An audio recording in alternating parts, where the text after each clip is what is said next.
대학교를 졸업하고 취업 준비 중이던 여름, 한적한 시골에 위치한 할머니 댁에 잠시 머물기로 했다. 도시에 지쳐있던 나는 그곳에서 잠시나마 휴식을 취할 생각이었다. 할머니는 작은 농사를 짓고 계셨고 나는 간단한 집안일을 도우며 평화로운 나날을 보냈다. 어느 날 밤 이상하게도 잠이 쉽게 오지 않았다. 시골의 고요함이 너무 깊이 느껴진 탓일까? 침대에 누워 뒤척이는 사이 문득 창밖에서 섬뜩한 기척을 느꼈다. 대수롭지 않게 여겼지만 탁나무 가지가 부딪히는 소리와는 다른 규칙적인 두드림 소리가 들려왔다. 밤이라 작은 소리도 크게 들리는 걸 거야. 라고 스스로를 안심시키려 했지만 마음속 불안은 좀처럼 사라지지 않았다. 잠시 후 두드림 소리는 더욱 뚜렷해졌다. 두드리는 소리는 이제 마치 누군가가 창문을 두드리는 듯한 균일한 간격으로 들려왔다. 순간 등골이 오싹해졌다. 떨리는 손으로 커튼을 조금 열어 밖을 내다보았다. 달빛이 비추는 농장에는 아무도 보이지 않았다. 하지만 이상하게도 창문 바로 앞에는 끝도 없이 이어지는 거무튀튀한 그림자가 나를 내려다보고 있는 것만 같았다. 겁에 질려 다음 날 아침까지 한숨도 자지 못했고 날이 밝자마자 할머니께 어젯밤 있었던 일을 말씀드렸다. 할머니는 처음 듣는 이야기라고 하시면서도 걱정이 되는지 우리 집 마당에 걸린 작은 종을 살펴보셨다. 아무래도 짐승이 왔다 갔나 보구나. 요즘 꽤 활동적인 것 같더라. 할머니는 대수롭지 않게 말씀하셨지만 나는 그 말이 왠지 모르게 불안하게 느껴졌다. 짐승이라면 창문 바로 앞에 서서 두드리는 게 가능할까? 그날 밤도 잠은 쉽게 오지 않았다. 카톡하는 소리와 함께 핸드폰 알림이 울렸다. 분명히 내가 설정한 적이 없는 알림이었다. 확인해보니 창문을 확인해 라는 메시지와 함께 사진 한 장이 첨부되어 있었다. 숨이 멎을 듯한 긴장감 속에 사진을 열어보았다. 사진 속에는 창밖을 바라보는 나의 모습이 담겨 있었다. 심장 소리가 귀에까지 들릴 정도로 크게 느껴졌다.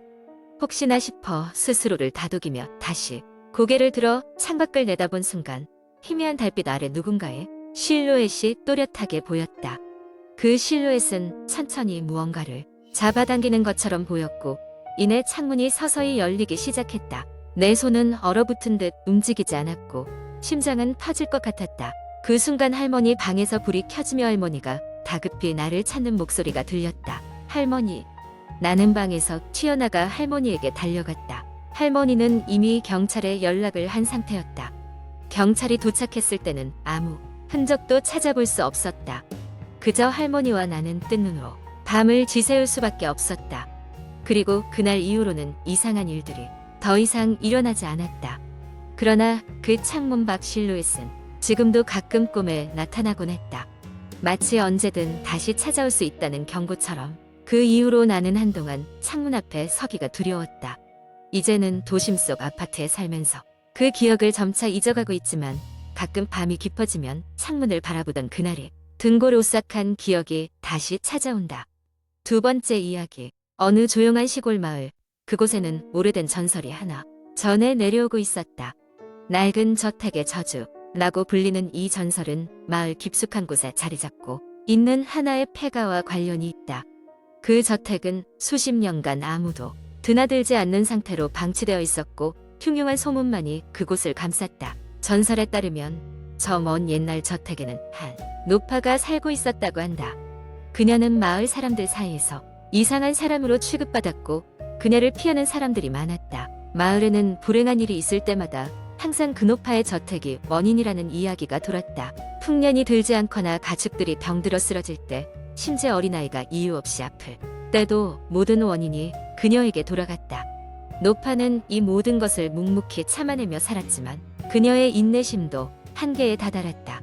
그리하여 어느 날 그녀가 세상을 떠나게 되었을 때 저주를 남겼다는 소문이 돌기 시작했다. 나를 억울하게 만든 자들은 저택에 가까이 오지 못할 것이며 들어가는 자는 영원히 저주의 굴레에서 벗어나지 못하리라 라는 것이 바로 그 저주였다. 세월이 흘러 그 전설은 점점 잊혀져 갔다. 마을 사람들은 저택을 피했고 서서히 그 저주도 사람들이 기억 속에서 사라지는 듯했다. 하지만 어느 날 도시에서 온 한 젊은 여자가 이 마을로 이사를 오면서 사건이 벌어지기 시작했다. 도시 생활에 지친 그녀는 조용한 시골에서 새로운 삶을 시작하고 싶었다. 마을 사람들의 반대에도 불구하고 그녀는 폐가로 들어가기로 결심했다. 오래된 저택에 발을 들이는 순간 이상한 기운이 그녀를 감싸는 것을 느낄 수 있었다. 저택의 내부는 오래되어 먼지가 쌓여 있었지만 왠지 모르게 그녀에게 친숙한 느낌을 주었다. 그날 밤 그녀는 잠을 이루지 못했다. 어두운 방 안에서 이상한 속삭임이 들리기 시작했기 때문이다. 그것은 분명 노파의 목소리였다. 나의 원한을 풀어다오 라는 애절한 목소리가 계속해서 귓가를 맴돌았다. 두려움에 떨면서도 그녀는 이상하게도 그 말을 따르고 싶다는 충동에 사로잡혔다. 그 후 며칠간 그녀는 저택을 조사하기 시작했다.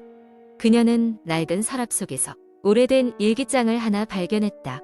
그 일기장에는 노파가 마을 사람들에게 어떤 오해를 받았는지 그리고 그녀가 왜 저주를 남길 수밖에 없었는지 상세히 기록되어 있었다.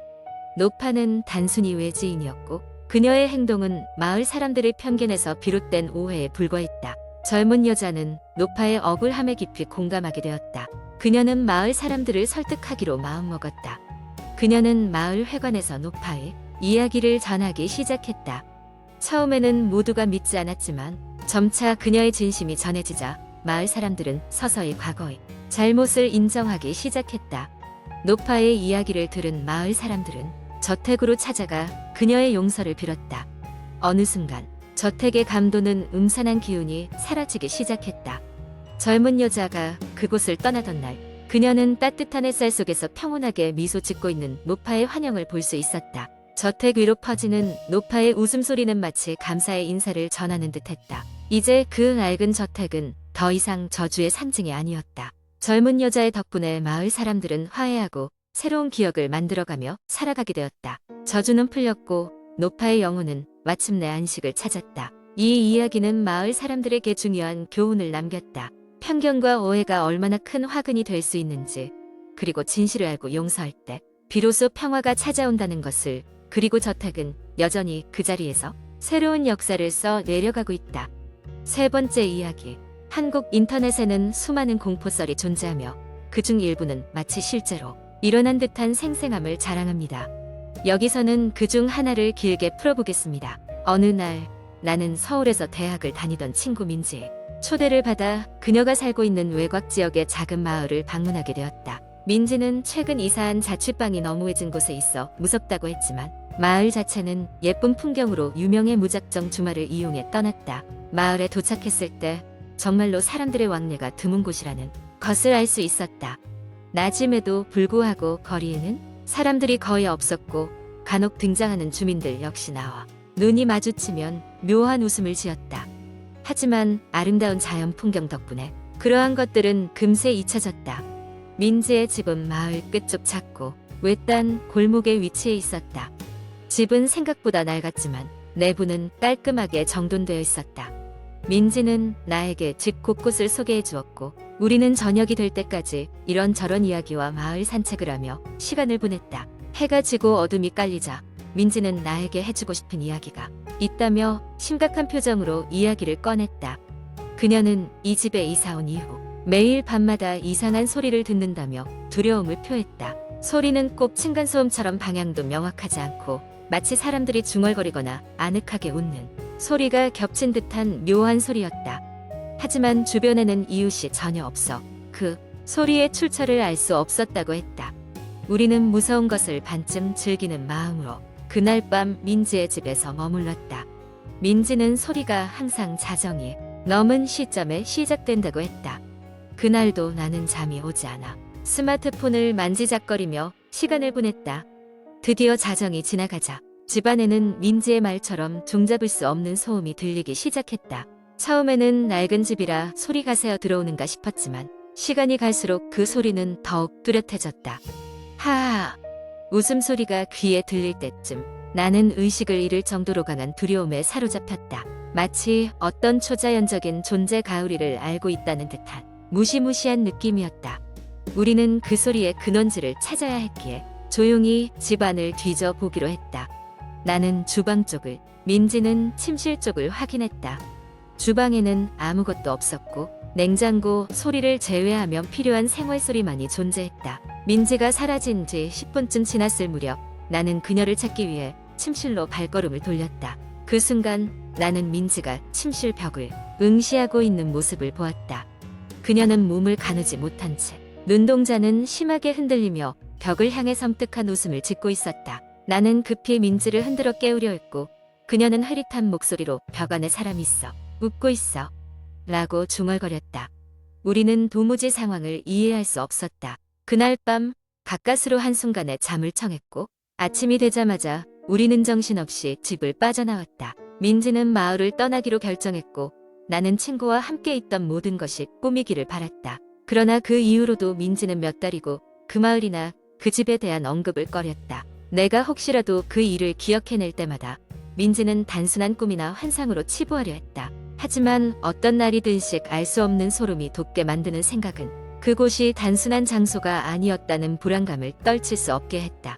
어쩌면 그것은 오래전부터 존재해온 이승과 저승을 잇는 경계였는지도 모르겠다. 이 이야기는 각색된 픽션이기 때문에 믿거나 말거나 하는 친구 간의 웃음꽃을 피울 수도 있고 오싹 한 밤을 보낼 수 있는 단순한 공포썰이다. 언제나 무리한 미신이나 오컬트에 너무 빠지기보다는 즐길 것은 즐기고 냉철한 판단을 유지하는 것이 중요하다.